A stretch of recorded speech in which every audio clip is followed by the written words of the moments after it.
L'argent gouverne le monde. Personne n'en possède davantage que l'investisseur financier BlackRock. La société dispose de plus de 6 000 milliards de dollars d'actifs. Ils proviennent majoritairement de gros investisseurs, mais aussi de millions de petits épargnants. Lorsqu'on brasse autant d'argent, on peut influencer des entreprises, des politiciens et même des États. Avec quelles conséquences pour nous tous? Pourquoi en sait-on aussi peu sur le plus grand des géants de la finance mondiale? Personne ne voulait me parler autrement que sous couvert d'anonymat.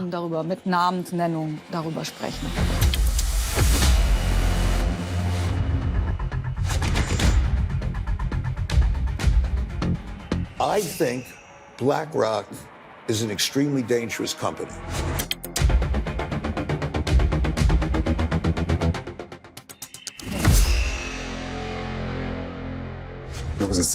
On disait qu'on nageait avec les requins.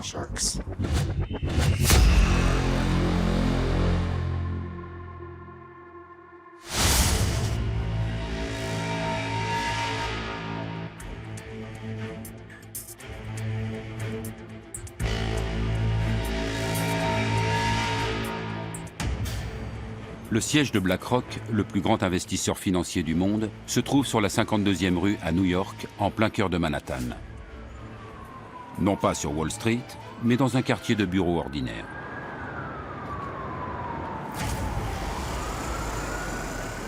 L'édifice est ouvert au public. Le rez-de-chaussée abrite une boutique de design ainsi qu'un café. Un pianiste est là pour créer une ambiance raffinée. Une cascade artificielle et de la verdure forment une oasis de bien-être.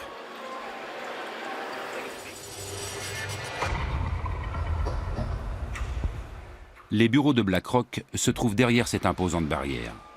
Le soir, les livreurs de repas se bousculent au portillon. Quand on travaille ici, on ne compte pas ses heures. Les affaires passent avant tout. À la tête de la société, Lawrence D. Fink, surnommé Larry.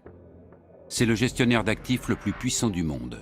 Ses 14 500 employés brassent plus de 6 000 milliards de dollars. Aucune autre société au monde ne gère autant d'argent. Un tel succès ne tombe pas du ciel. Il faut faire preuve de motivation, d'ambition, d'intelligence et d'un grand flair. On peut bien sûr avoir de la chance et engranger 1 milliard en un an.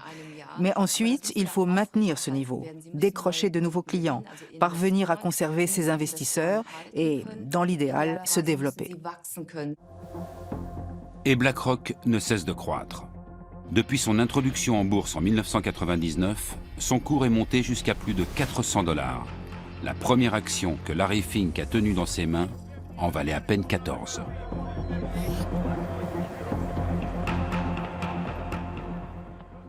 La journaliste boursière Heike Burter a suivi l'ascension de BlackRock depuis le début et a écrit un livre sur le sujet. À ce jour, c'est le seul ouvrage à se pencher sur les opérations financières de la multinationale. BlackRock travaille avec ce que Wall Street appelle OPM, Other People's Money, l'argent des autres. C'est celui que les financiers préfèrent utiliser. BlackRock a même érigé cela en système. Il travaille avec l'argent de fonds de pension, d'assurance et de petits épargnants.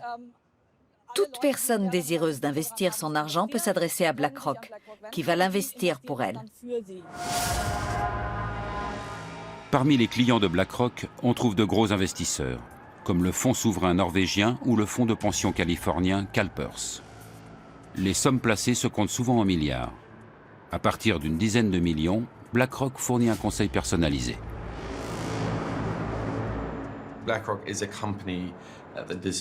C'est une société qui doit être surveillée, car il s'agit du plus grand groupe d'investissement du monde. Avec 6 000 milliards de dollars d'actifs, elle est plus grosse que la plupart des banques, du moins en termes d'argent brassé. Depuis la crise financière, les groupes comme BlackRock sont les nouveaux rois du marché. Je ne pense pas qu'on puisse dire que BlackRock soit une entreprise connue. Je pense qu'elle est même totalement inconnue en France, à l'exception des milieux financiers. Et même dans les milieux économiques, les gens savent que c'est un investisseur important, qu'il est présent au capital de beaucoup d'entreprises, mais ils ne connaissent pas plus. BlackRock gère également l'argent de petits épargnants. Pour eux, elle propose des fonds plus abordables appelés ETF. Vendus sous la marque iShares, ils constituent près d'un tiers des actifs de l'entreprise.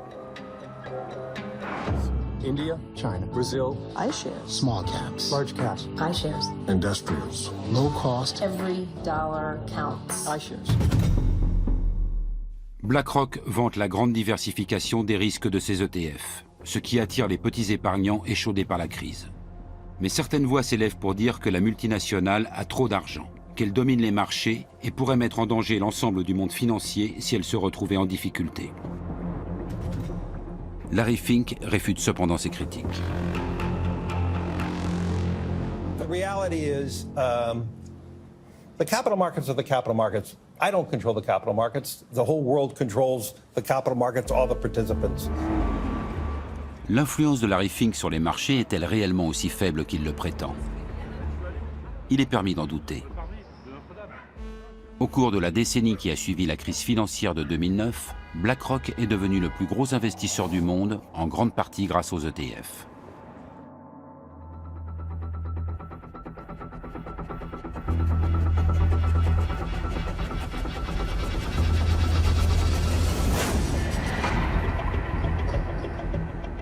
Juin 2009. Alors que la crise tient le monde entier en haleine, BlackRock rachète pour 13,5 milliards de dollars la filiale d'investissement de la banque britannique Barclays, ruinée. Une transaction colossale. Du jour au lendemain, BlackRock voit le montant de ses actifs doubler. Mais plus important encore, la société se lance dans la commercialisation d'ETF.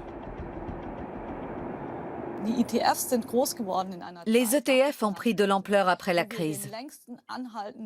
On a alors vu se développer la plus longue bulle financière de l'histoire, qui ne cesse de grossir depuis maintenant une dizaine d'années. Et au cours de cette période, les ETF ont littéralement explosé. Et leur croissance se poursuit. Pas une fois ils n'ont été ébranlés. Depuis 2009, des centaines d'ETF inondent les marchés boursiers. BlackRock permet à n'importe qui d'investir même de petites sommes. Bien que la marque iShares évoque un produit Apple, elle appartient à BlackRock. La société gagne de l'argent en facturant la gestion de ses fonds. Ses tarifs sont nettement inférieurs à ceux de ses concurrents, mais avec 2000 milliards de dollars placés dans les ETF, l'affaire reste juteuse.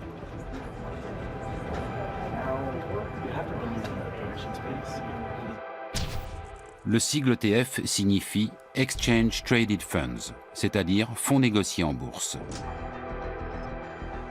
Le principe est simple.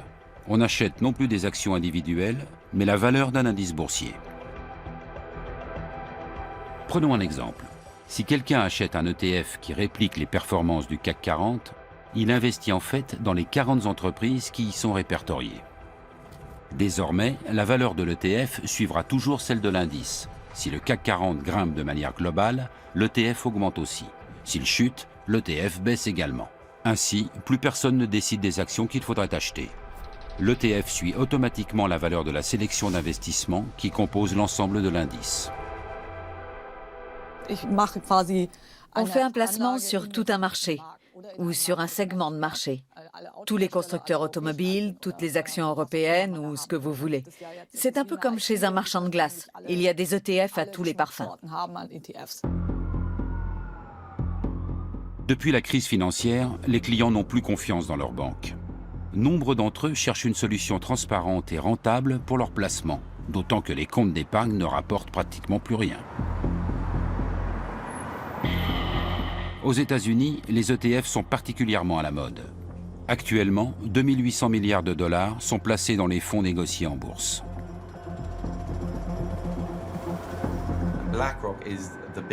BlackRock est le plus gros pourvoyeur d'ETF. Cela nous a permis à tous d'épargner à moindre coût. Mais l'énorme pression que cela a créée a contraint les gestionnaires d'actifs traditionnels à baisser leurs tarifs. L'an dernier, le prix de ces services est tombé à un niveau historiquement bas, 2 fois moins élevé qu'il y a 20 ans. Tout le monde a fait d'énormes économies. Mais l'euphorie suscitée par les ETF retombe soudainement en 2015 lorsqu'une légende de Wall Street s'en prend par surprise aux produits phares de BlackRock. Pour son coup d'éclat, l'investisseur en fonds spéculatif Carl Icahn choisit une émission télévisée dans laquelle le ton est généralement plutôt amical.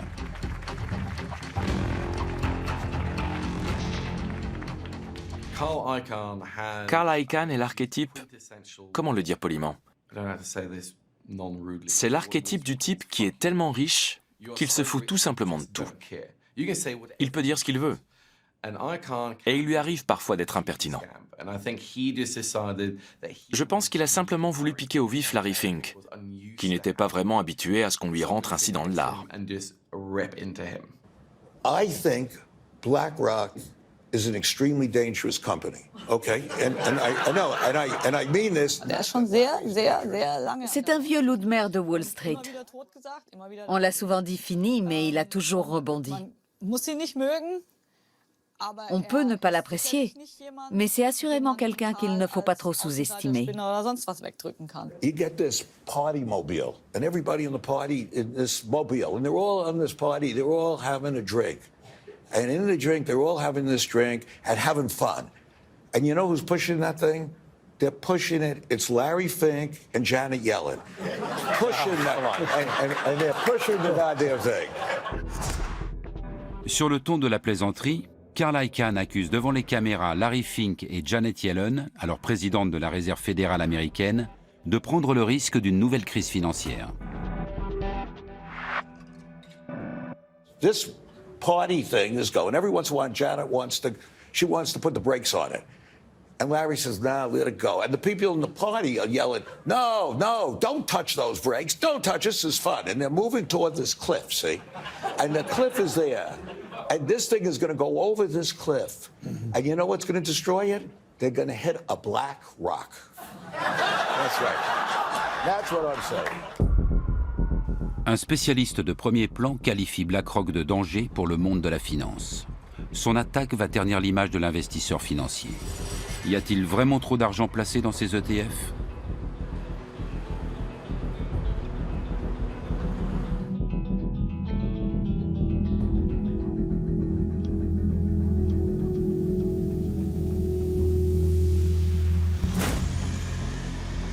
Depuis la crise financière, l'Europe est unanime sur un point. Plus jamais l'argent du contribuable ne doit servir à sauver les banques. Depuis 2014, c'est la BCE, la Banque centrale européenne, qui est chargée de les réguler et de les contrôler.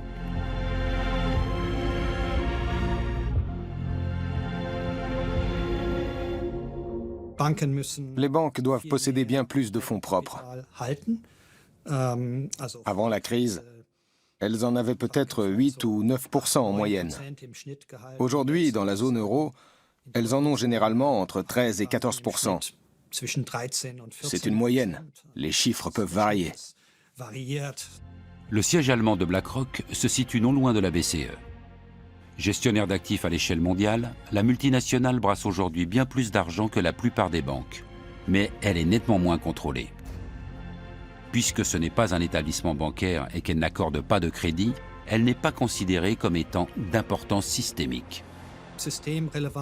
On dit qu'un établissement présente une importance systémique dès lors qu'il est susceptible, en cas de difficulté, de provoquer dans le système financier un choc qui pourrait avoir un effet négatif sur l'économie réelle. Voilà comment je définirais l'importance systémique. BlackRock pourrait-elle être classée dans cette catégorie? Selon une étude du Conseil de stabilité financière, un organisme de surveillance créé par le G20 à la suite de la crise, les activités de BlackRock ont pris des proportions considérables.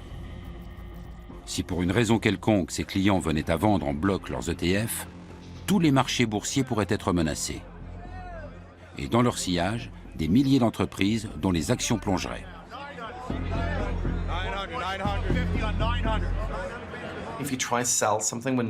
Si vous tentez de vendre quand personne ne veut acheter, le prix peut chuter très rapidement. La baisse se répercute alors sur l'ensemble des marchés. Et c'est l'effet boule de neige. On craint donc que les ETF s'avèrent dangereux sur certains marchés si les circonstances sont réunies. Et cette préoccupation est fondée. Avant la crise, il y avait plusieurs milliers de milliards d'ETF. Et tout allait bien. Ils se comportaient comme ils étaient censés le faire. C'est justement pour cette raison que les gens ont eu davantage confiance dans les ETF après la crise.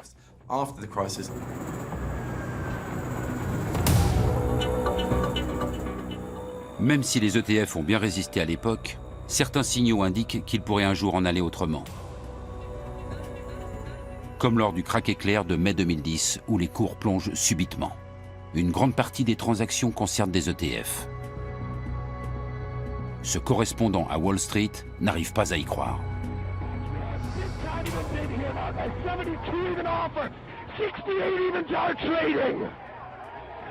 Guys, 70 even bid here now once again. 70 evens trade. 71 even bid here now with the 72 evens are trading.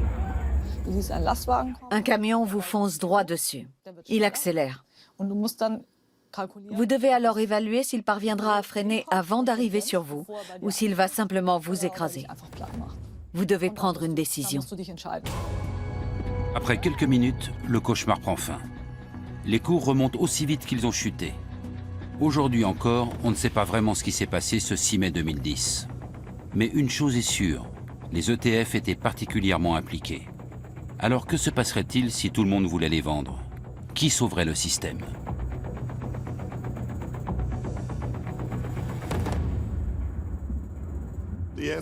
J'en sais rien. En l'absence d'un régulateur, cela pourrait devenir problématique, car personne ne serait là pour les tirer d'affaire. S'ils étaient adossés à une banque, elle interviendrait sans doute. Mais un établissement non bancaire, lui, n'en aurait pas les moyens. Une simple société de gestion ne dispose pas de suffisamment de fonds propres.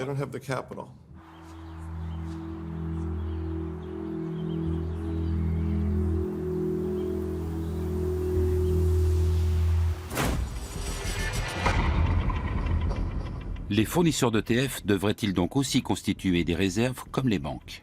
Ils disposeraient alors de moins d'argent pour spéculer et de moins de possibilités de faire des profits. Un scénario cauchemardesque pour les gros gestionnaires d'actifs comme BlackRock.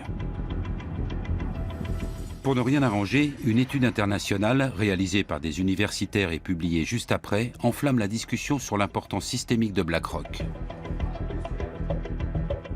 L'un des auteurs enseigne à l'université McGill de Montréal. Je ne sais pas si notre étude prouve son importance systémique. En tout cas, elle indique que nous devons repenser le problème de la stabilité des marchés financiers. Il ne faut plus seulement réguler les banques, que l'on sait réglementer car on connaît très bien les risques qu'elles peuvent présenter, mais aussi les autres instituts financiers.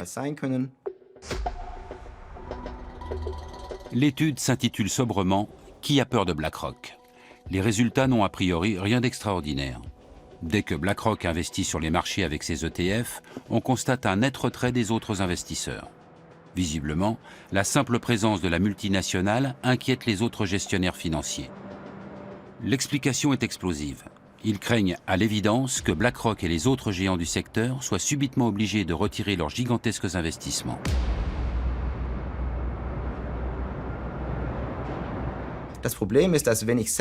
Le problème, c'est que si mes investisseurs viennent me voir pour me dire que la valeur de leur portefeuille a chuté et qu'ils voudraient récupérer leur argent, je dois revendre leurs actions alors même que leur prix est à la baisse. C'est-à-dire au moment le plus défavorable. Tout le monde à la bourse craint une telle situation. Le sauve-qui-peut général tant redouté ne se ferait pas attendre. Un tel mouvement de panique pourrait alors s'avérer d'importance systémique. Les cours plongeraient, les investisseurs perdraient des milliards et les sociétés cotées subiraient d'énormes pertes. Le système imploserait. Les géants comme BlackRock emporteraient tout dans leur chute. Et qui sera là pour récupérer les ETF?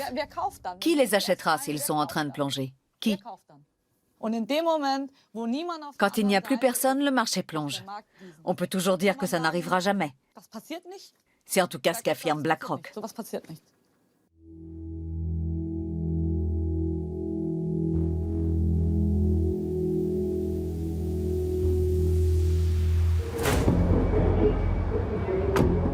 nous nous rendons en Californie pour rencontrer un ancien salarié de BlackRock.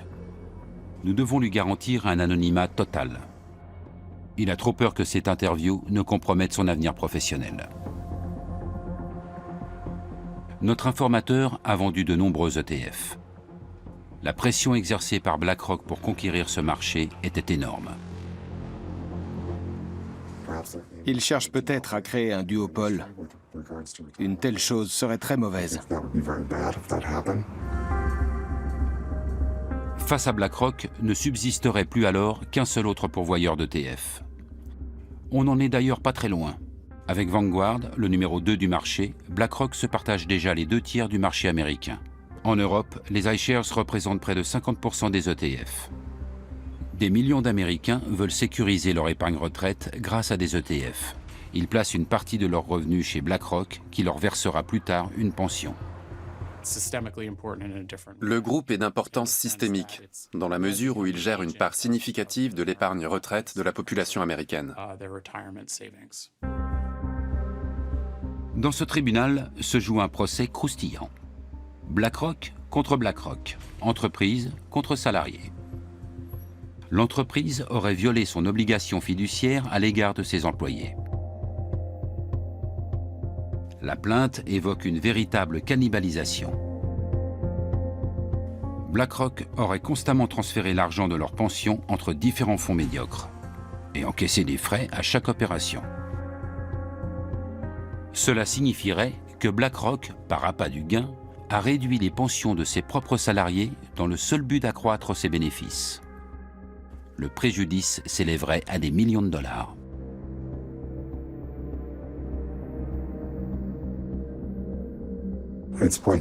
Il est probable que BlackRock fera traîner la procédure encore des années et que je ne touche finalement pas un centime.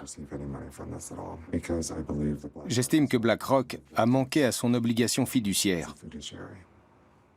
Si elle avait pris ses responsabilités au sérieux, elle aurait dû être plus transparente sur son barème tarifaire. Le gros risque qu'ils courent, c'est de voir leur réputation entachée. Une grosse fraude qui saperait la confiance dans leur gestion serait bien plus dommageable pour eux qu'un problème financier.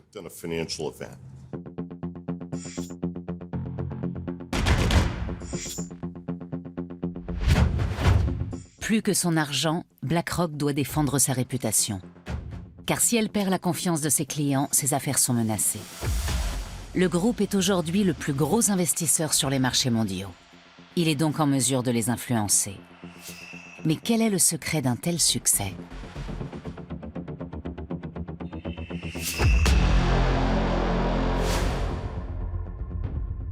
BlackRock est actionnaire de milliers de sociétés. Apple, Microsoft, Facebook, Shell. L'entreprise a placé ses fonds partout. Et même si cet argent est un simple prêt de ses clients, Larry Fink et ses gestionnaires peuvent en disposer à leur guise. Larry Fink a créé un écosystème comparable à celui d'une banque. Le groupe gère et génère beaucoup d'argent. Dès qu'il investit dans un nouveau secteur, les cours de la bourse grimpent immédiatement. Il pèse si lourd qu'il influence le marché. En Allemagne, BlackRock est un gros actionnaire dans les 30 plus grandes entreprises du DAX. Il en va de même en France, où la multinationale possède de larges parts dans les sociétés du CAC 40 comme Airbus, Renault ou L'Oréal. BlackRock est la cheville ouvrière des marchés financiers. C'est chez elle et chez les autres gros investisseurs institutionnels que les investisseurs américains et du monde entier placent leur épargne retraite. Ces groupes investissent pour nous. Ils sont les intermédiaires qui garantissent nos pensions et le bon fonctionnement des marchés. Ils ont une grande responsabilité.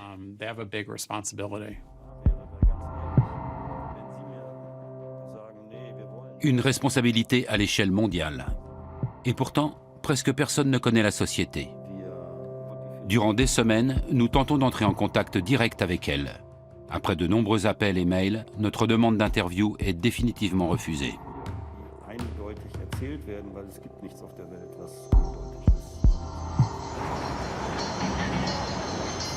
La journaliste Heike Burter en a elle aussi fait l'expérience.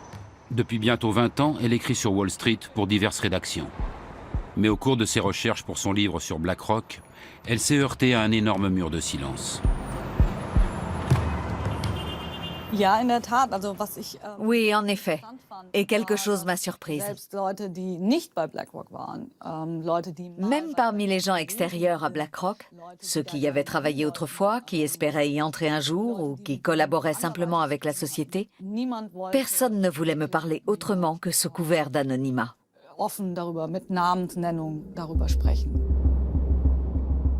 Jusqu'à présent, aucun employé de BlackRock n'a encore osé s'exprimer ouvertement. Même l'ex-salarié que nous rencontrons à San Francisco redoute l'influence de son ancien employeur. Il évoque la pression quotidienne subie chez BlackRock. Pour être franc, on se plaignait beaucoup.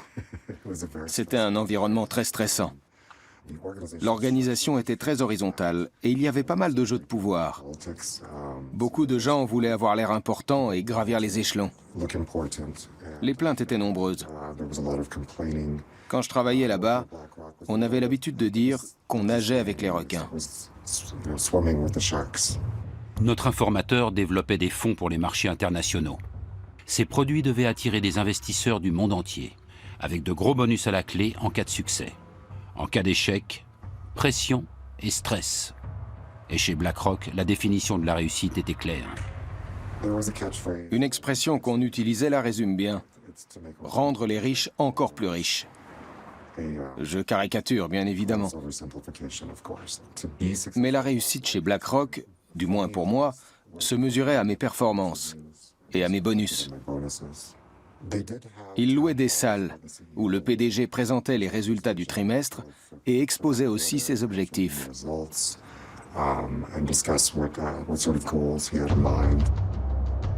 Ce qui se passe à l'intérieur de la société ne fuite presque jamais. Suivant l'adage, discrétion est mère de confiance. Mais qu'est-ce que BlackRock a de plus que les autres ?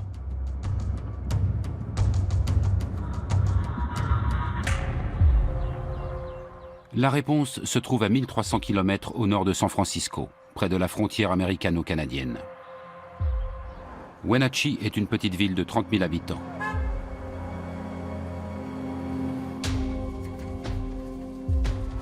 Le climat y est propice à la culture des fruits. Wenatchee s'est autoproclamée capitale mondiale de la pomme, mais sa principale source de revenus provient d'ailleurs. Microsoft, Yahoo et d'autres y sont implantés car le barrage de Rocky Ridge leur fournit de l'électricité relativement bon marché. Exception faite des vergers, c'est assez désert. Et au milieu de ces pommeraies se trouve aussi BlackRock. Dans ce qui ressemble à des entrepôts, se cachent les serveurs informatiques du plus grand investisseur financier du monde. Jour après jour, ils explorent le monde numérique à la recherche de tout ce qui pourrait être utile pour l'industrie financière.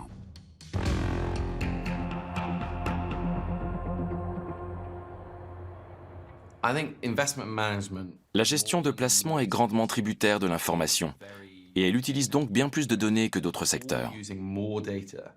Pas seulement les chiffres du PIB, du chômage ou du cours de la bourse, mais aussi les images satellites, les données de cartes bancaires, etc. Toutes ces empreintes numériques que nous laissons dans l'économie numérique, les gestionnaires d'actifs s'en emparent et les anonymisent au maximum avant de les utiliser pour réaliser des transactions et surveiller les risques. Et dans ce domaine, Larry Fink a une longueur d'avance. Le moindre mouvement boursier, la déclaration la plus anecdotique d'un ministre, tout est enregistré par les ordinateurs de BlackRock. La popularité des actions sur les réseaux sociaux sert également à évaluer la valeur des placements. Et tout cela sans intervention humaine. BlackRock a développé son propre programme d'analyse surnommé Aladdin. Une intelligence artificielle qui prend de nombreuses décisions toute seule. C'est évidemment le système qui est à la base de la gestion de risque, qui est la spécialité de BlackRock et qui permet effectivement de faire ce type d'investissement avec des coûts faibles. Dans le conte, le garçon des rues, Aladdin, avec un seul dé, s'enrichit avec l'aide d'un génie. Chez BlackRock, c'est le système informatique Aladdin avec 2 dés qui enrichit l'entreprise. Le programme réalise chaque semaine 200 millions de calculs afin de conseiller ou déconseiller certains placements. Prenons un exemple. BlackRock veut savoir si cela vaut la peine d'accorder des prêts immobiliers dans une région donnée.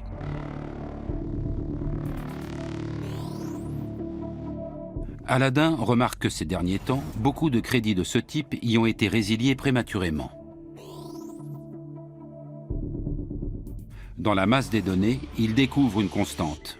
La région compte une proportion importante de cadres d'une grande société informatique.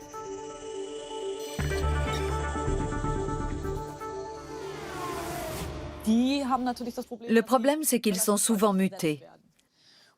Alors BlackRock dit, sachant cela, nous n'allons pas investir dans des hypothèques ici, parce que si les gens déménagent souvent, elles nous reviendront quasiment à chaque fois. Aladdin dissuade donc les clients de BlackRock d'accorder hâtivement des prêts immobiliers dans ce genre de région. Car si les cadres déménagent régulièrement et résilient souvent leurs prêts, ils payent finalement moins d'intérêt que ce qui était prévu au départ. Solution proposée, augmenter les taux des prêts immobiliers dans les environs des grandes sociétés informatiques.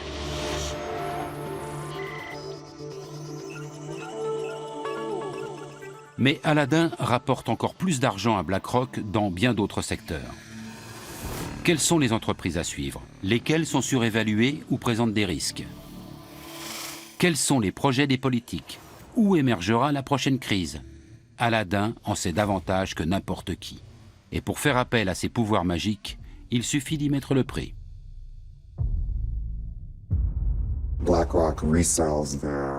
BlackRock conditionne les informations qu'elle collecte en fonction des besoins et les revend à de très grosses entreprises qui pourront ainsi gérer leurs propres actifs. En fait, Aladdin est une plateforme de gestion des risques. Aladdin est la clé de tout. BlackRock vantait déjà son pouvoir dans une vidéo promotionnelle en 2013. La banque de données y est ouvertement présentée comme un outil presque omniscient. I'm smarter than any algorithm. More powerful than any processor. Because I am Aladdin. Because I am Aladdin. A new kind of intelligence. For a new world of investing. Aujourd'hui, Aladdin brasse pas moins de 18 000 milliards de dollars. Vous m'avez bien entendu. C'est presque autant que le PIB des États-Unis. Les Américains travaillent une année entière pour réunir cette somme qui, quotidiennement, au moment où nous parlons, passe par Aladdin. 18 000 fois 1 milliard de dollars. Un montant astronomique à 12 zéros. Mais que se passerait-il en cas de bug ou de piratage? Ayant utilisé ce produit, je sais à quel point les procédures pour introduire la moindre modification au système sont draconiennes, afin de réduire les risques. Cela reste néanmoins préoccupant que tant d'argent passe par cet unique système.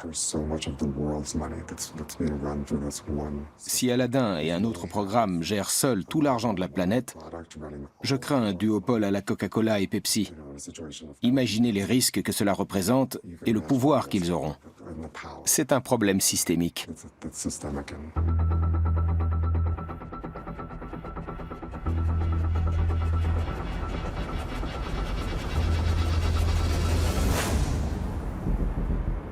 À la fin des années 1970, il n'y a pas de meilleur endroit que Wall Street pour gagner de l'argent rapidement.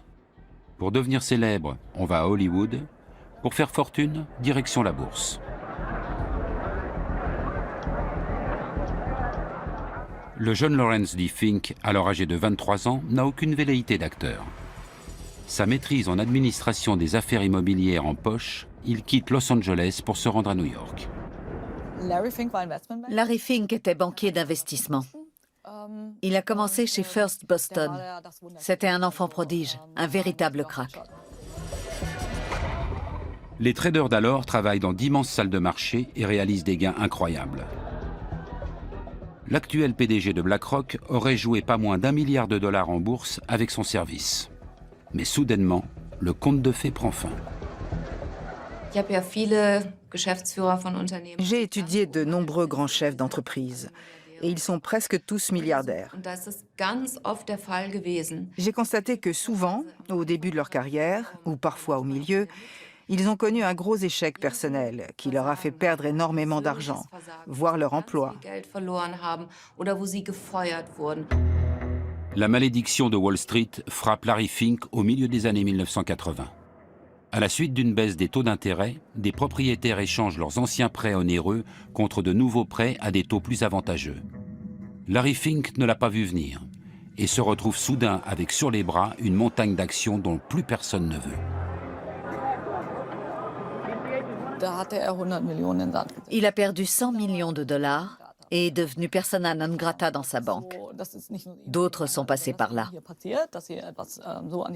Quand vous prenez un tel bouillon, on vous évite dans l'ascenseur comme si vous étiez pestiféré. Plus personne ne veut être vu avec vous. Vous devez alors vous tourner vers autre chose. Ce qu'il a fait. J'ai effectué des recherches pour savoir s'il avait été licencié ou s'il avait démissionné. C'est difficile à dire, mais c'est probablement lui qui est parti. En 1988, Larry Fink parvient à convaincre la société d'investissement Blackstone de créer avec lui une nouvelle entreprise. Blackstone Financial Management mise sur une gestion des risques la plus parfaite possible. Peu après, Larry Fink en change le nom. BlackRock est né. Elle se caractérise par l'incroyable accent qu'elle met sur le risque, sous toutes ses formes, au point que cela en devient presque obsessionnel.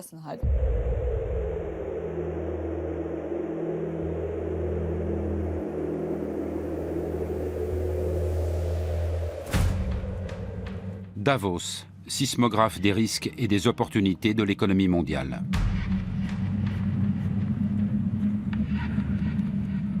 Une fois par an, jusqu'à 5000 policiers et militaires lourdement armés sont mobilisés dans ce village suisse où l'élite financière de toute la planète organise son forum économique mondial. Davos est une plateforme idéale, car les PDG de toutes les grandes entreprises, notamment technologiques, sont présents et viennent y puiser des connaissances. L'accès au forum est réservé aux participants dûment accrédités. Et seuls les chefs d'État sont autorisés à venir accompagnés de leur garde du corps. Davos offre aux grands de ce monde des possibilités illimitées d'étendre leur réseau. Dans le milieu de la finance, on dit que passer 3 jours à Davos, c'est s'épargner 3 mois de voyage. Ce sont des gens à part. Ils se connaissent tous. C'est un cercle très restreint. Ils se retrouvent dans des clubs ou à Davos. Ils s'assoient ensemble et discutent de l'état du monde, des inégalités sociales et des moyens d'y remédier. Ils évoluent dans les hautes sphères. Et BlackRock a toujours voulu être de la partie. Larry Fink rencontre ici des chefs d'État, des hommes politiques ou des PDG. Parfois, ils participent ensemble à des tables rondes. Mais la plupart du temps, ils s'entretiennent à huis clos. Larry Fink gère des actifs du monde entier. Cela va d'un fonds gouvernemental koweïtien à un fonds de pension allemand, en passant par une assurance australienne. Comme il a accès à toutes ces données, dans lesquelles il puise depuis plus de 20 ans, il a un aperçu unique de l'état du monde de la finance.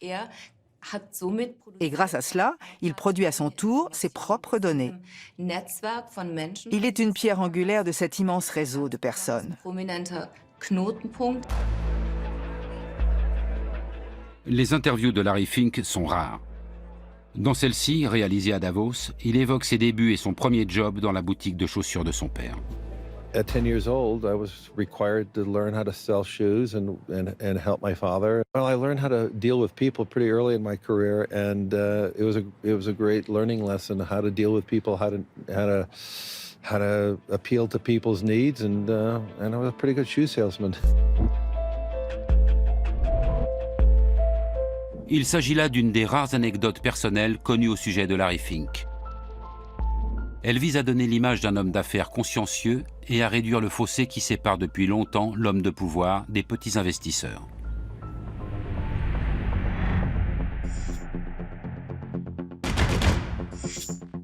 Malgré un incident de carrière, le PDG de BlackRock est aujourd'hui l'un des hommes les plus influents du monde de la finance.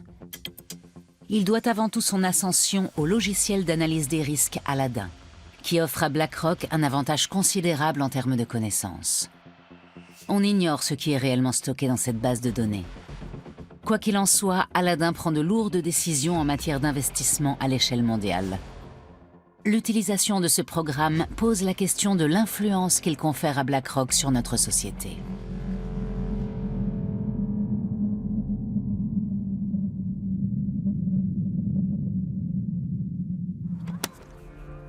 La fondation allemande Ethicon se préoccupe de la responsabilité sociale des entreprises. Ces dernières années, ses militants se sont intéressés à plusieurs reprises à BlackRock. Ils ont notamment passé au crible les déclarations publiques de Larry Fink. Our asset owners, our clients are demanding us to focus on things like ESG, to focus on societal needs.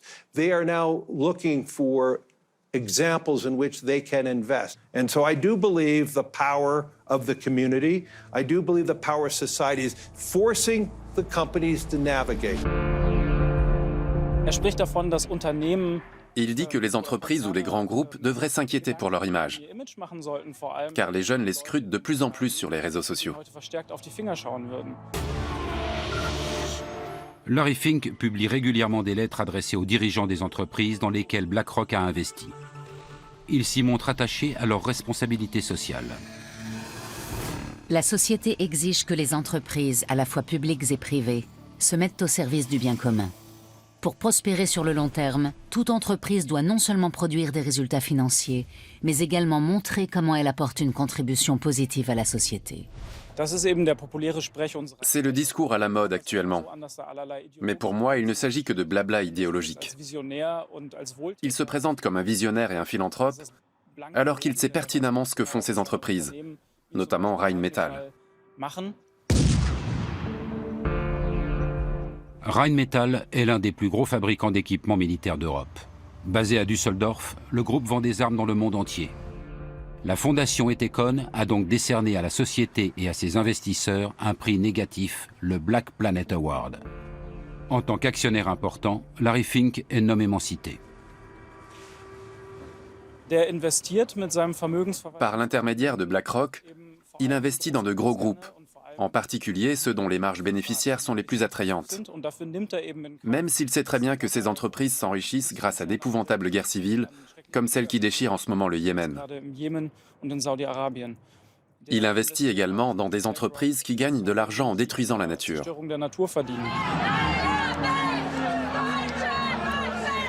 BlackRock s'enrichirait-elle grâce à l'industrie de la guerre? De fait, l'action Rheinmetall a pris énormément de valeur. Depuis 2016, son cours a grimpé d'environ 70%. BlackRock investit aussi dans d'autres groupes d'armement. Est-ce en adéquation avec les lettres de Larry Fink dans lesquelles il appelle à plus de justice et de responsabilité vis-à-vis de l'environnement?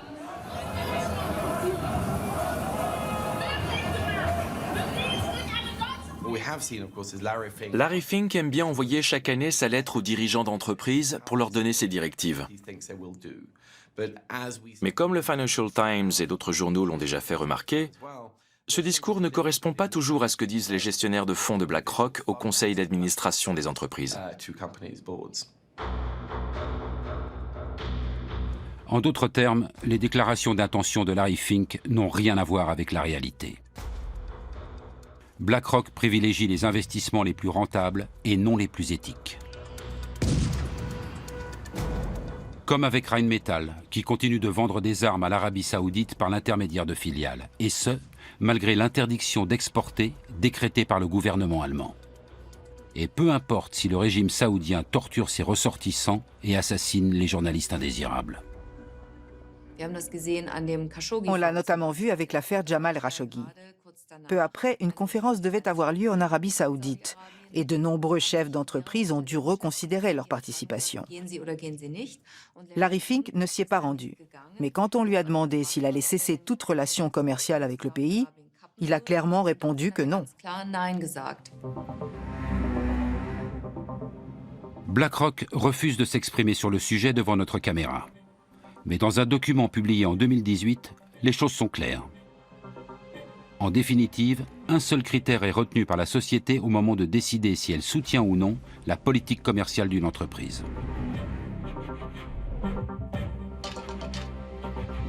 Nous voterons contre la direction si l'entreprise ne réagit pas ou ne semble pas agir dans l'intérêt à long terme des actionnaires.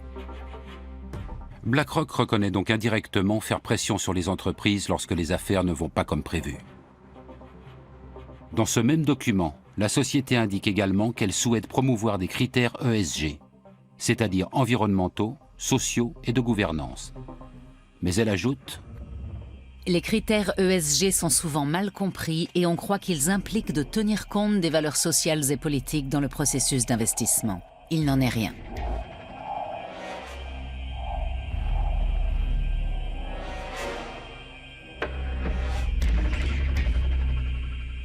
Et le siège de BlackRock à Francfort précise encore sans ambiguïté: les gestionnaires d'actifs ne peuvent pas utiliser les actifs de leurs clients pour promouvoir leurs propres opinions sociales ou politiques. BlackRock n'intervient pas dans les décisions d'ordre moral, mais s'ingère dans les autres aspects de la vie de l'entreprise. Son influence va-t-elle au-delà des votes lors des assemblées générales annuelles? Disons que BlackRock investit au capital d'une entreprise pour le compte d'un fonds privé et qu'elle détient dès le départ 5, 10 ou 15% des parts, ainsi qu'un siège au conseil d'administration. Dans ce cas, en effet, elle s'impliquera plus activement, car c'est dans son intérêt de favoriser et de développer une nouvelle entreprise. Parfois, ça peut rapporter gros.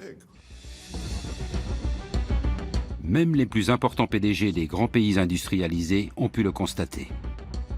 Un article du magazine d'affaires allemand Wirtschaftswoche a enquêté sur l'influence de BlackRock sur ses dirigeants. Johannes Tyson, patron de l'entreprise allemande E.ON, résume ainsi: le département gouvernance d'entreprise de BlackRock rencontre ces entreprises, mais ces sociétés elles aussi cherchent à les rencontrer. C'est une réalité. Ils ont de l'influence, mais ils n'ont besoin de rien forcer. Simplement, ils décident. Le PDG d'une grande entreprise cotée en bourse se doit d'avoir une vue d'ensemble complète de ses actionnaires. Il a intérêt à ce qu'il s'agisse en majorité de gros fonds d'investissement plutôt que d'une multitude de petits actionnaires ou de fonds spéculatifs. Mieux vaut avoir de gros joueurs qui possèdent 5 ou 7% de vos parts avec leurs clients parce que ça vous apporte de la stabilité.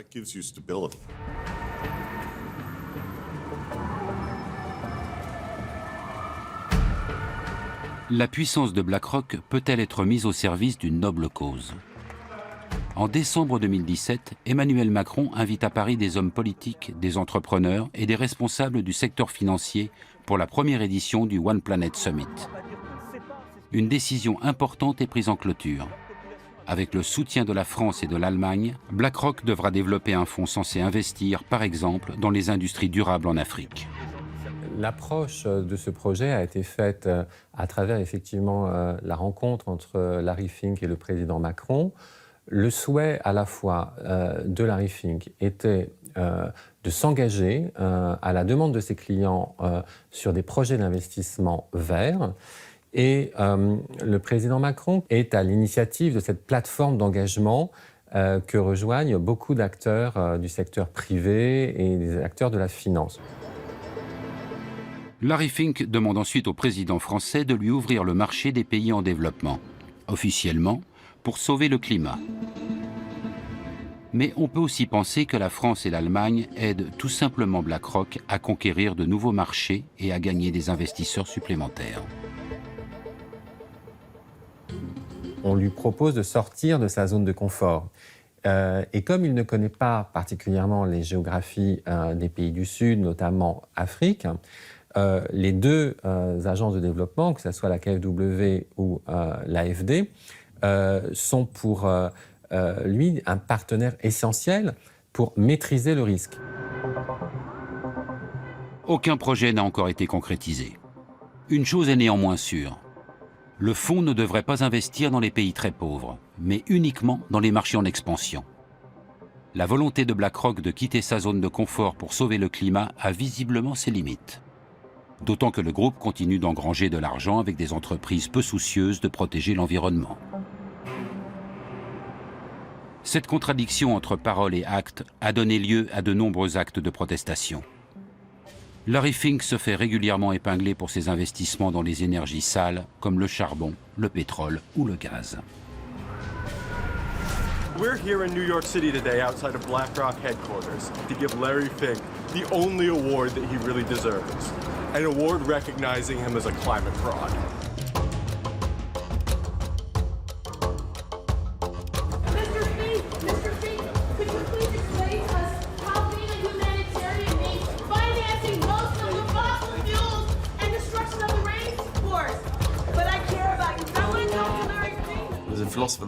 Un philosophe a dit que du bois courbe dont est fait l'homme, rien de droit n'a jamais été taillé. Et BlackRock reste une entreprise, malgré ce que peut en dire Larry Fink.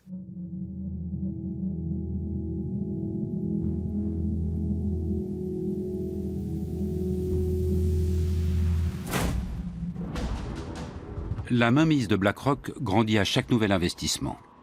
Le groupe vote déjà aux assemblées générales de 17 000 grandes sociétés du monde entier et influence donc leur stratégie.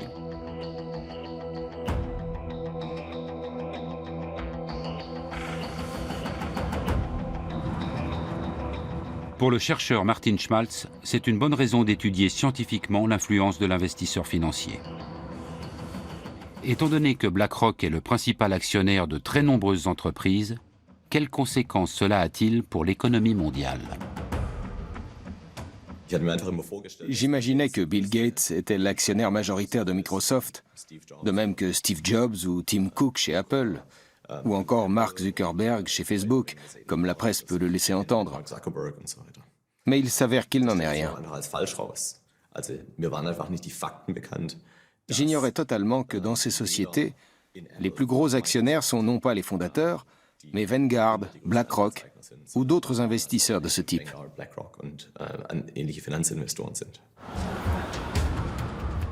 Martin Schmaltz relève notamment que ces groupes investissent dans des entreprises qui sont concurrentes.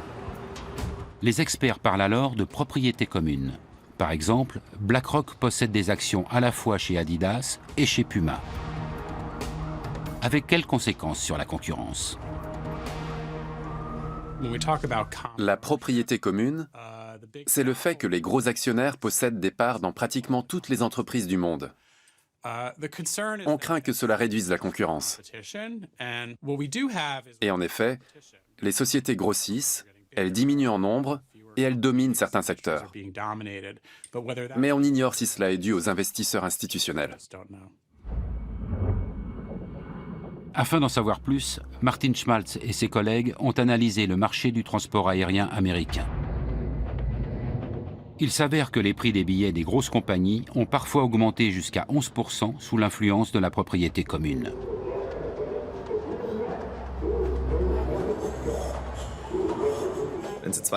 Disons que vous possédez une compagnie aérienne, et moi une autre, et que nous décidons d'échanger une partie de nos actions afin de devenir propriétaires à parts égales.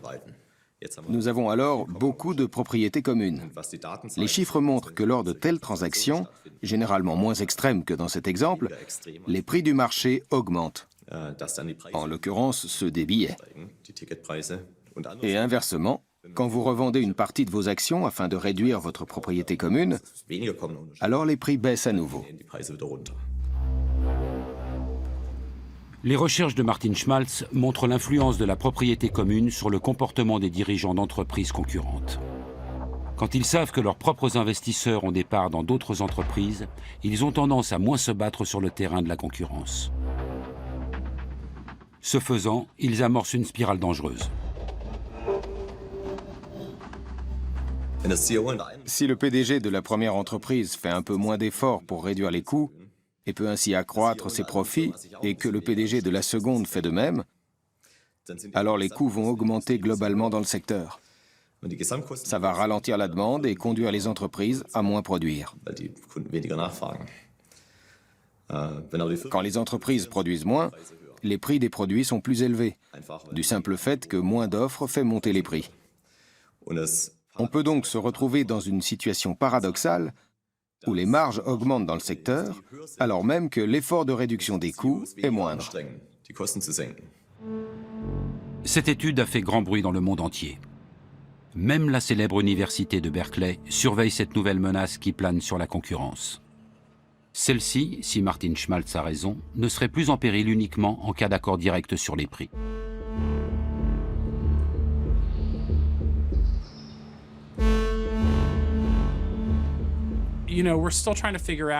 Nous essayons encore de vérifier si tout cela est cohérent, ne serait-ce que dans cette branche. Je dirais, pour ma part, qu'une seule étude universitaire ne prouve rien. Il faut en mener plusieurs sur un même sujet. Assurément, celle-ci est inquiétante et mérite d'être approfondie, mais elle n'est en rien irréfutable.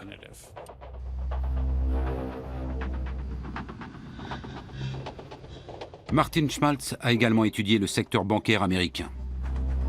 Là encore, plus la propriété commune est importante, plus les frais de compte sont élevés et plus les intérêts perçus par les clients sont faibles.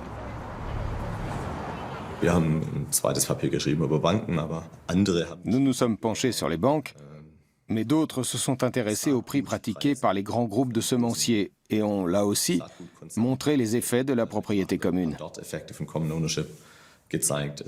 Une demi-douzaine d'études indiquent que la propriété commune influence la faculté d'innovation des entreprises. Le sujet fait débat parmi les scientifiques. Les médias s'en emparent aussi, car il fait l'effet d'une bombe. Un monde où les grands groupes financiers limiteraient sévèrement la concurrence serait préjudiciable à l'ensemble des économies nationales.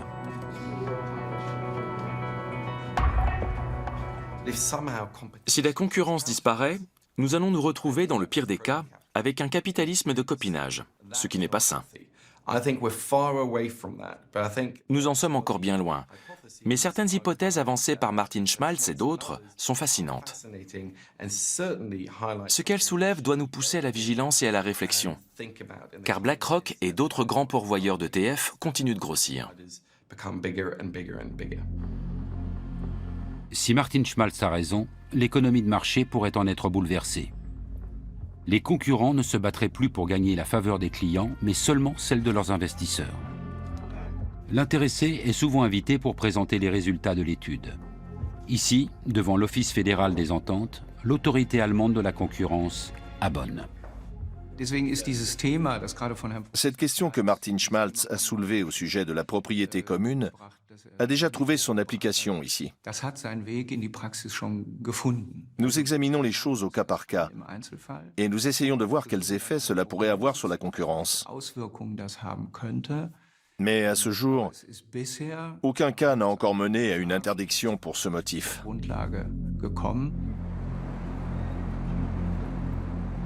BlackRock et les autres investisseurs financiers ne tiennent pas à ce que le contrôle des achats d'actions soit renforcé.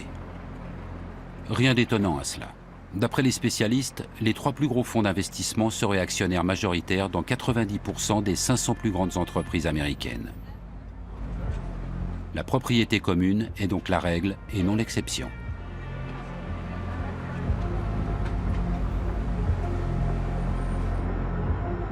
Plus le débat fait rage, plus on voit surgir des contre-expertises censées renforcer la position de BlackRock. La direction de l'entreprise ne manque pas une occasion de critiquer les conclusions de Martin Schmaltz.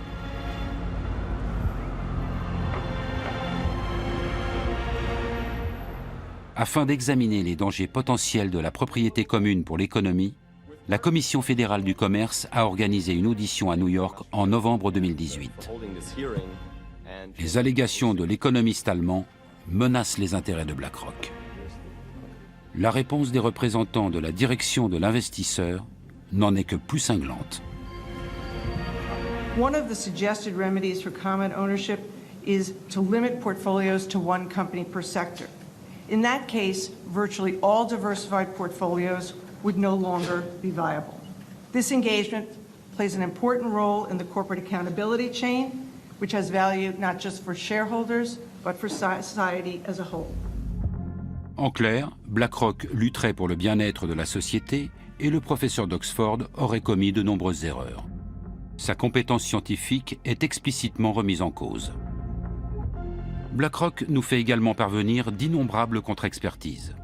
La pression exercée sur Martin Schmaltz est considérable. On a le sentiment que leur pouvoir s'étend jusque dans les milieux universitaires.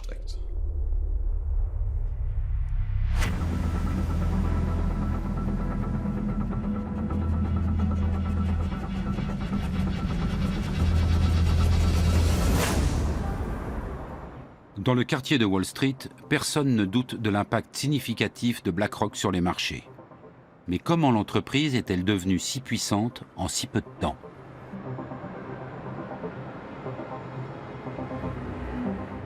Au moment de la crise, BlackRock ne jouait aucun rôle à Wall Street.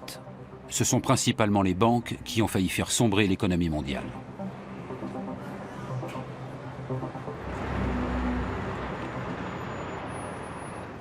En septembre 2008, la banque d'investissement américaine Lehman Brothers fait faillite, ébranlant dans son sillage le système financier mondial. L'une des tâches les plus urgentes consiste alors à déterminer la gravité réelle de la situation pour les divers instituts bancaires. Sur quels titres toxiques ont-ils spéculé? Quelle est l'ampleur des dégâts? Qui peut répondre à ces questions? Et surtout, à qui peut-on encore se fier?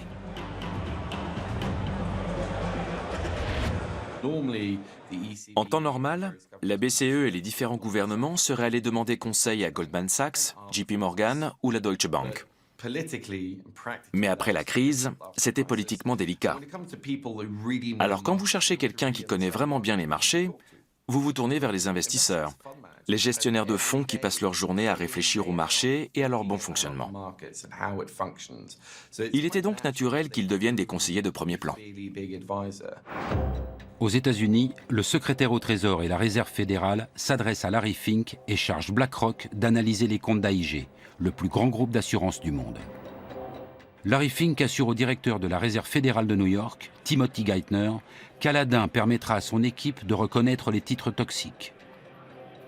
Le programme informatique de BlackRock devient la bouée de sauvetage de la Réserve fédérale, totalement démunie. Aucun appel d'offres n'est réalisé. Ces projets ne s'obtiennent pas sans relation. Bien sûr, ils sont annoncés. Mais avec BlackRock, étonnamment, on fait souvent valoir qu'il fallait aller vite, trouver quelqu'un en urgence. Le contrat suivant ne tarde pas à venir. Le président américain Barack Obama et Timothy Geithner doivent sauver Citigroup. Personne ne sait exactement combien de créances douteuses détient la banque. BlackRock entre dans son calculateur toutes les informations et les données concernant le géant bancaire. Résultat, le gouvernement américain alloue à ce dernier des milliards de dollars d'aide publique.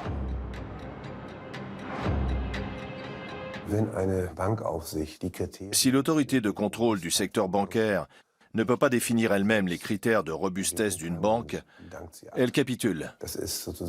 Cette connaissance privilégiée ne peut et ne doit être développée que par ce gendarme lui-même.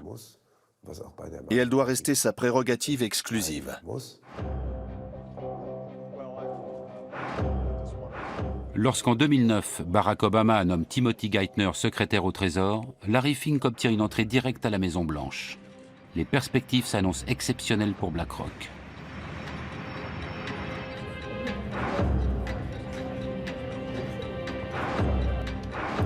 À mesure que ses liens avec la Réserve fédérale et le secrétaire au Trésor se renforcent, de nouveaux domaines d'activité s'ouvrent pour BlackRock, désormais chargé de tester la résistance des banques américaines.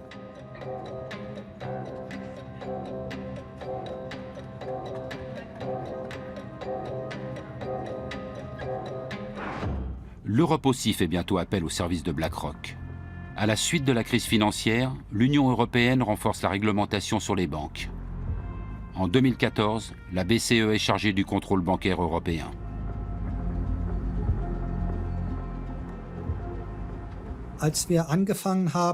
Lorsque nous avons mis cela en place en 2014, nous avons rapidement dû procéder à une évaluation complète de l'ensemble du système bancaire. Nous disposions encore de peu d'effectifs. C'est pourquoi nous avons aussi sollicité l'aide de consultants externes pour nous aider à mettre tout cela sur pied. L'avantage, c'était que certains travaillaient pour d'autres autorités de contrôle international. Nous avons donc pu intégrer les bonnes pratiques de chacun d'entre eux. C'est depuis ces bureaux que sont actuellement régulées les principales banques européennes. Les employés de la BCE collaborent avec BlackRock et d'autres consultants externes. La plus haute autorité de contrôle public en Europe partage ainsi ses données économiques les plus sensibles avec BlackRock. Larry Fink ne risque-t-il pas de se servir de ces informations pour son propre compte? On s'assure évidemment que les consultants que nous avons choisis mettent en place des Chinese Walls pour dissocier clairement leur activité de conseil pour nous de la gestion qu'ils opèrent pour leurs propres clients. C'est parfaitement normal dans une banque d'investissement. Et s'il s'avérait que quelqu'un mélangeait un peu les genres, il serait renvoyé sur le champ. Comment fonctionnent ces Chinese Walls, ces fameuses murailles de Chine? Prenons un exemple. En tant que consultant auprès de la BCE, BlackRock a accès à des renseignements exclusifs sur la valeur d'une banque. En théorie, la multinationale pourrait utiliser ses connaissances à son avantage pour spéculer à Wall Street. Mais cela serait totalement illégal. Par conséquent, les services d'analyse et d'achat doivent être séparés par une barrière infranchissable. Chaque société embauche à cet effet des employés supplémentaires censés protéger ces murailles. Ces gens sont assis à côté des gestionnaires de fonds et leur disent « Vous ne devriez pas faire ceci. Vous ne pouvez pas parler à ces personnes. » Ou encore « Vous devez déclarer cela. » Il y a aussi différents programmes de contrôle informatique. Nous savons que l'être humain excelle dans l'art de contourner ces contrôles. Le souvenir de la crise est néanmoins encore très frais. Pour l'heure, il y a quelques pommes pourries dans le panier, car il y en a toujours. Mais cela ne constitue pas une menace imminente. Les Chinese Walls peuvent-ils réellement prémunir contre tout délit d'initié? Le doute est permis lorsque l'on revient sur la crise de l'euro. En juillet 2015, BlackRock a en effet acheté des obligations d'État grecques au moment même où le monde entier spéculait sur une prochaine chute de leur valeur. Ce que presque personne ne savait à l'époque, c'est que BlackRock venait d'éplucher les comptes des banques grecques à la demande de la BCE. BlackRock a-t-elle utilisé illicitement ces informations? Peu de temps après, la faillite de la Grèce a été évitée et les primes de risque sur les obligations d'État grecques ont chuté, ce qui s'est avéré rentable pour la multinationale. Pour sa défense, BlackRock rappelle qu'elle est une société réglementée. L'équipe de consultants indépendants qu'elle a montée en 2008 est, dit-elle, strictement séparée des services d'investissement, y compris physiquement. En outre, elle est régulièrement soumise à des contrôles techniques et opérationnels. Le Chinese Wall, c'est le grand mythe de la finance, c'est ce qu'on a toujours dit. C'est la raison pour laquelle on a séparé, notamment aux États-Unis, toutes les activités entre le marché, les activités de détail. En général, ça fonctionne un certain temps. Et puis, comme dans toutes les murailles, il y a toujours des trous par lesquels les choses peuvent passer. En Grèce, le groupe américain éveille à nouveau les soupçons. Alors que le pays lourdement endetté est pressé par l'Union européenne de privatiser ses bâtiments publics, BlackRock investit dans l'immobilier avant tout le monde. C'est l'ancien banquier Paskalis Bouroris qui organise la privatisation pour le compte de l'État. Peu de temps après, il obtient un poste de direction dans la succursale grecque de BlackRock.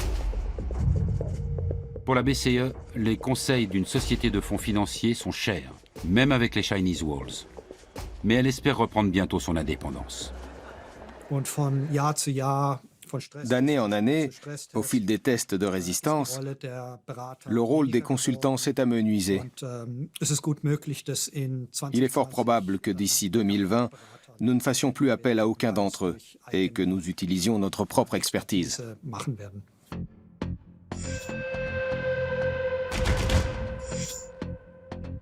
Non seulement BlackRock est le premier investisseur financier du monde, mais la société conseille également les gouvernements et les banques centrales. Beaucoup craignent que cette activité lui donne accès à des informations sensibles sur le système financier, qu'elle pourrait utiliser à son avantage. Mais même si BlackRock ne tire aucun parti de ses connaissances d'initié, une question se pose. À quel point est-elle liée au monde politique ?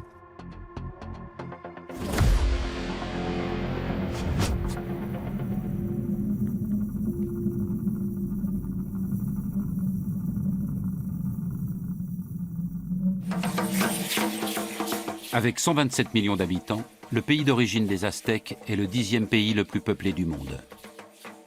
Son PIB par habitant est pratiquement équivalent à celui de la Chine. Malgré les problèmes qu'il connaît, le Mexique aiguise donc les appétits. Notamment celui de BlackRock. Depuis 2008, le groupe américain investit massivement dans ce pays.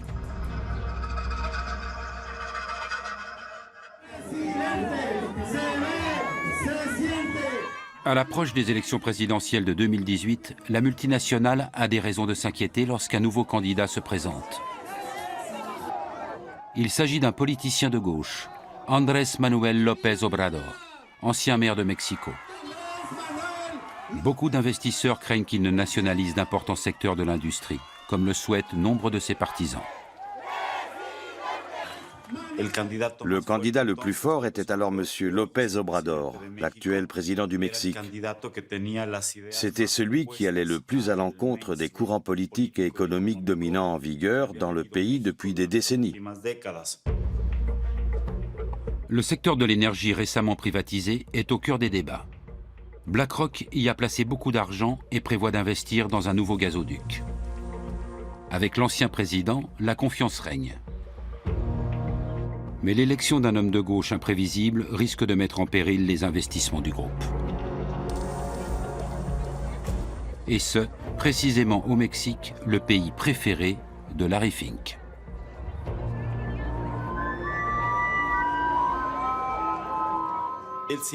Il a toujours eu une relation privilégiée avec le Mexique. Il a souvent répété qu'il aimait ce pays. Et une chose est sûre, BlackRock a investi plus de 60 milliards de dollars dans divers fonds au Mexique. Le contraste ne pourrait être plus grand. Alors que BlackRock brasse des milliers de milliards de dollars à travers le monde, le modeste siège du parti de López Obrador se situe dans un quartier populaire de Mexico. C'est de ce bâtiment que le politicien mène sa campagne. Son quartier général n'a d'ailleurs pas bougé depuis. Pour parler aux candidats ou à ses hommes de confiance, il faut normalement passer par ce hall d'accueil.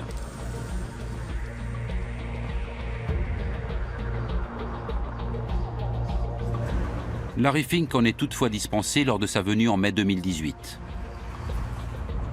Avec d'autres gestionnaires financiers, il a le privilège de rencontrer le politicien de gauche dans un hôtel de luxe. Le contenu de leur discussion reste confidentiel. Toujours est-il que le candidat Obrador déclare alors publiquement que les fonds d'investissement américains restent les bienvenus au Mexique.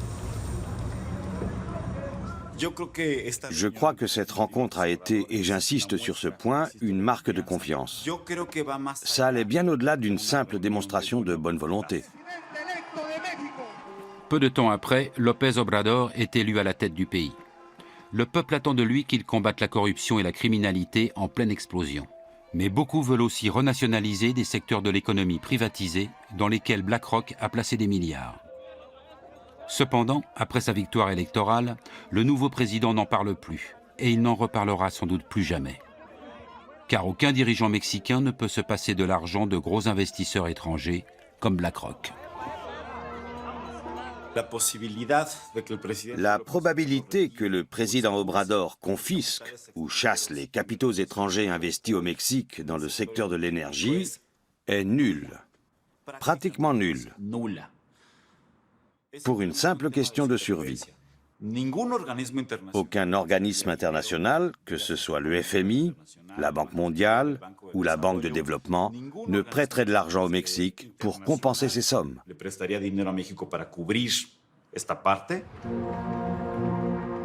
BlackRock s'est fermement établi dans le secteur énergétique mexicain il y a une dizaine d'années. Mais ce n'est que récemment que la journaliste Claudia Ocarranza a regardé de plus près le contrat signé à l'époque. Avec peu de moyens, elle enquête sur les lobbies pour le compte de l'organisation non gouvernementale PODER.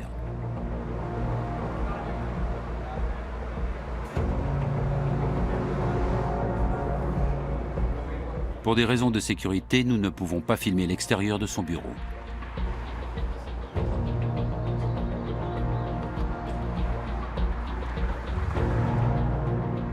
Au cours de ses investigations, la journaliste a découvert un réseau de relations entre les milieux politiques et économiques au sein de l'élite dirigeante du Mexique.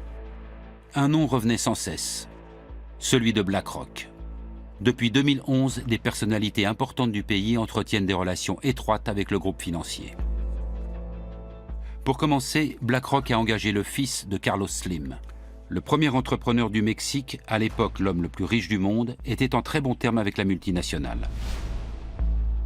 Peu après, BlackRock a engagé Gerardo Rodríguez Regordosa. Alors secrétaire d'État aux finances, il s'était prononcé en faveur de la privatisation des entreprises publiques, ce qui allait dans le sens de son futur employeur, BlackRock. En 2015, Larry Fink a rencontré le président de l'époque, Enrique Peña Nieto, au sujet de la compagnie pétrolière publique Pemex. On ne sait pas exactement ce qui s'y est dit, mais il existe un mémorandum d'entente entre BlackRock et Pemex. Il n'est donc pas difficile de comprendre à quoi a servi cette réunion. Pemex, qui était une entreprise publique, est devenue une entreprise semi-publique. Cela signifie que son capital a été ouvert aux investisseurs privés nationaux ou étrangers. Claudia Ocarranza a eu accès au mémorandum. Il prévoit la création d'un bureau d'études commun à BlackRock et Pemex, ayant pour but de soutenir leur collaboration dans des projets énergétiques au Mexique. Le contrat proprement dit, qui contient tous les détails, reste à ce jour confidentiel. Officiellement, car il s'agirait d'un secret commercial et que cela pourrait menacer la relation entre BlackRock et Pemex, ainsi que la concurrence. Aujourd'hui encore, on ignore quel est le pourcentage maximal que BlackRock peut détenir dans une entreprise énergétique, ou quelles sont ses obligations en termes d'investissement.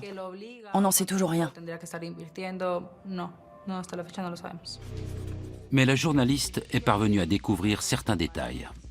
BlackRock a accès à de gros projets énergétiques comme le gigantesque gazoduc Los Ramones. Avec un partenaire, la multinationale a injecté 900 millions de dollars pour développer cette infrastructure qui va relier le centre du Mexique au site de production de gaz de schiste au Texas. C'est le début d'une série d'investissements considérables dans le secteur énergétique mexicain. Malgré le changement de gouvernement et l'arrivée d'un président de gauche, BlackRock consolide toujours davantage son influence.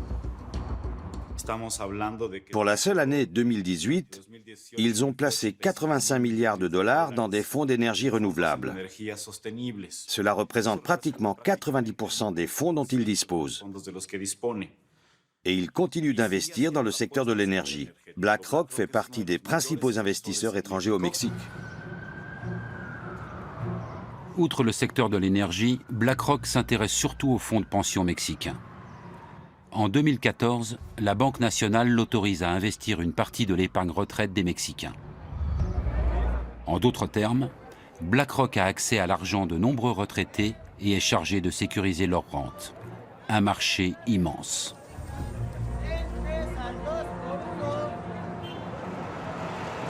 L'autorisation émane de la Commission nationale du système d'épargne pour la retraite, la CONSAR. Et ce, bien qu'un gestionnaire de BlackRock soit alors poursuivi pour délit d'initié. Même si les charges retenues contre lui ont été par la suite abandonnées, Claudia Ocarranza est convaincue que légalement, aucun contrat n'aurait dû être signé avec une entreprise contre laquelle des poursuites étaient engagées. Et ce n'est pas tout. Dans quoi BlackRock investit-elle mon argent? Pourquoi la CONSAR n'oblige-t-elle pas ses gestionnaires de fonds à révéler ces informations? La journaliste ne cesse de découvrir de nouveaux liens. C'est Isaac Portnoy qui aurait signé le contrat lucratif pour BlackRock. Auparavant, il travaillait justement pour la CONSAR, chargé de valider l'accord. Après quelques années chez BlackRock, Portnoy est ensuite allé chez Pemex, la société avec laquelle BlackRock a investi des milliards dans le secteur mexicain de l'énergie. La boucle est bouclée.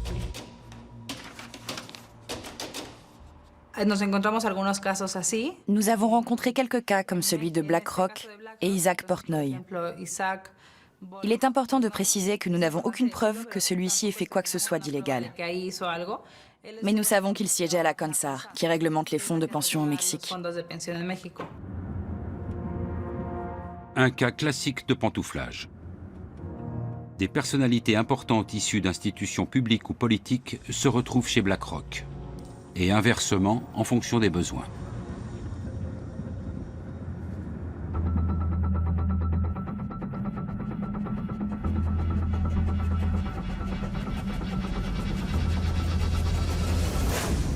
Mein Name ist Friedrich Merz, mit E, anders als in Ihrer Einladung, die Sie bekommen haben. Lorsque la chancelière allemande Angela Merkel annonce en 2018 vouloir quitter la présidence de la CDU, un ancien haut responsable politique pose sa candidature pour lui succéder. Friedrich Merz, ancien président de groupe de la CDU au Bundestag, est entre-temps devenu président du conseil de surveillance chez BlackRock. Si les gens passent de BlackRock à la politique, je trouve ça moins problématique qu'ils se fassent payer ou autre. Ils pensent comme leur ancien employeur ou donneur d'ordre. Ils restent prisonniers de ce mode de pensée. Ils appréhendent le monde avec les yeux d'un employé de BlackRock. Au-delà de la question de la réglementation, c'est dérangeant qu'un dirigeant allemand puisse mettre toutes ses relations politiques à disposition d'une entreprise aussi puissante. Et que de surcroît, il revendique le droit de protéger les activités de gestion d'actifs de BlackRock, prétendument dans l'intérêt des citoyens. Mais personne n'est dupe. De même qu'il n'est pas crédible en connaisseur du monde économique. Il n'a jamais occupé de fonction de management. Dans la course à la présidence de la CDU, Friedrich Merz soutient également une mesure d'aide fiscale aux fonds de pension privés. Mais il omet de préciser que son ancien employeur en tirerait avantage. Wir haben eine viel zu geringe Ausstattung der betrieblichen und der privaten Altersversorgung mit kapitalgedeckten Systemen. Le fait de s'offrir les services de M. Merz, qui a le bras long dans la politique allemande, et dont on espère qu'il pourra protéger nos intérêts, est éloquent. Le problème, ce n'est pas seulement BlackRock, c'est l'ascendant du capital financier international sur la démocratie nationale.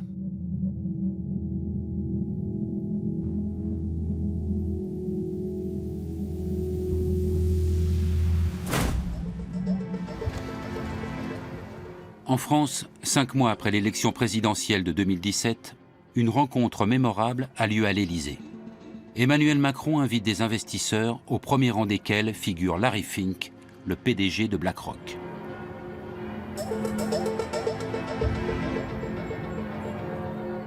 Le président français souhaite attirer les grands gestionnaires de fonds du monde dans l'Hexagone.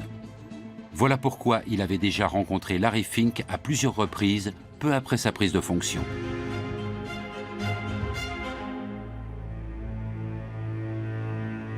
Aujourd'hui comme alors, les entretiens ont lieu à huis clos. Macron ne veut aucune caméra. Après, je pense qu'il est intimement convaincu, et je pense qu'il a raison de l'être, du fait qu'il faut être proche de ces gens-là, en tout cas en matière de business, pour parvenir à les faire s'installer sur le territoire français ou simplement y faire des investissements. Parce que ce qu'ils cherchent à attirer aussi, c'est l'argent, c'est les fonds. Emmanuel Macron veut favoriser les privatisations en France. À cet effet, le président de la République a créé une commission dont l'un des membres n'est autre que le patron de BlackRock France, Jean-François Cirelli. Cet ancien conseiller du président Chirac a aussi fait de Gaz de France l'une des plus grandes compagnies énergétiques du monde. Et tout comme Friedrich Merz en Allemagne, il ne cesse de réclamer un recours accru aux fonds spéculatifs pour l'assurance vieillesse.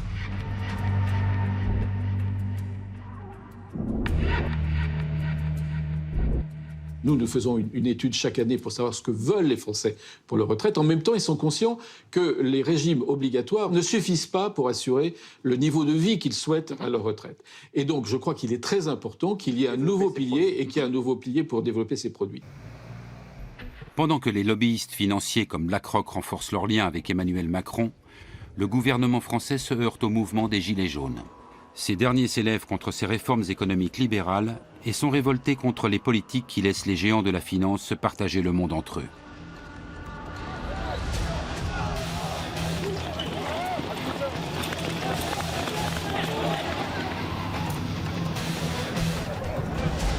Du tout, donc ce sont des gens qui sont en protestation par rapport au système. Alors, est-ce que cette protestation par rapport au système, elle est due à la financiarisation et à BlackRock et à tous ses amis de la finance?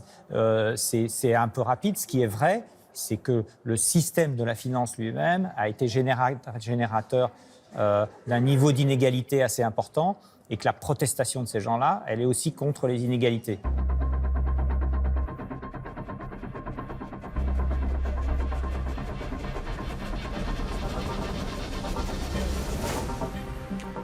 En Allemagne aussi, la résistance face au monde de la finance s'organise. De plus en plus de citoyens se sentent menacés. Le berlinois Russ Bettairy s'indigne du prix des loyers dans la capitale allemande.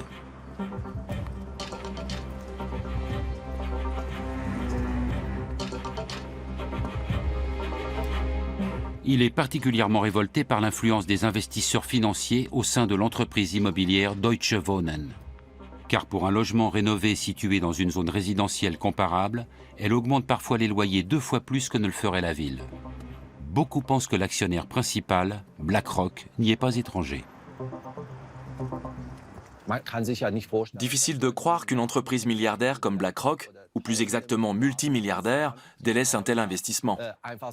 Ils font ce qu'ils veulent.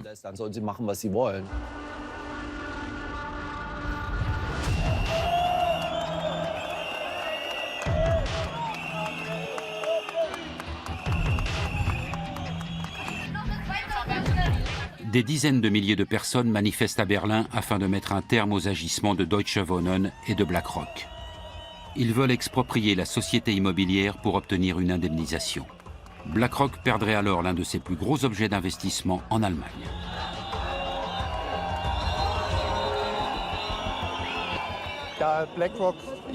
BlackRock possède aussi des actions de Deutsche Wohnen. Elle doit détenir près de 10% des parts. Ils préfèrent préserver leurs dividendes plutôt que d'entretenir les logements. Ils sont aussi chez Vonovia et dans toutes les grandes entreprises. BlackRock a tout intérêt à ce que les loyers augmentent. Russ Bettairy a déjà récolté 70 000 signatures en faveur de l'expropriation. La colère contre les spéculateurs et les augmentations éhontées des loyers est si grande que le monde politique est bien obligé de prendre son initiative au sérieux.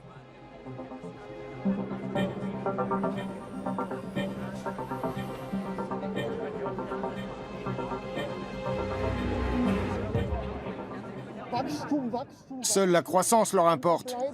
Et beaucoup se retrouvent au banc de la société car ils ne peuvent plus payer leur loyer.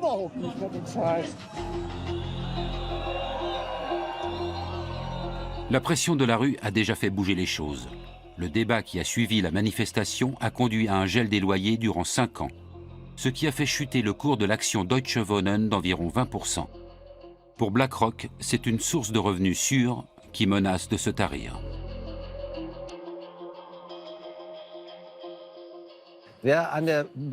Quand on spécule en bourse, qui plus est sur le sort des locataires, on peut aussi perdre. Les petits actionnaires doivent également le savoir. Je n'ai absolument aucun état d'âme à porter préjudice à de gros investisseurs institutionnels comme BlackRock. Ils ont suffisamment nui à la société. Aucune autre société ne brasse autant d'argent que BlackRock. Elle a le bras long en politique et influence même des gouvernements. Mais personne n'en parle. Les gestionnaires de Larry Fink doivent faire passer l'éthique après les perspectives de profit.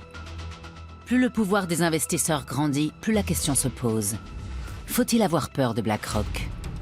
La taille de la multinationale pourrait-elle provoquer une crise financière mondiale? Et surtout, peut-on encore arrêter BlackRock?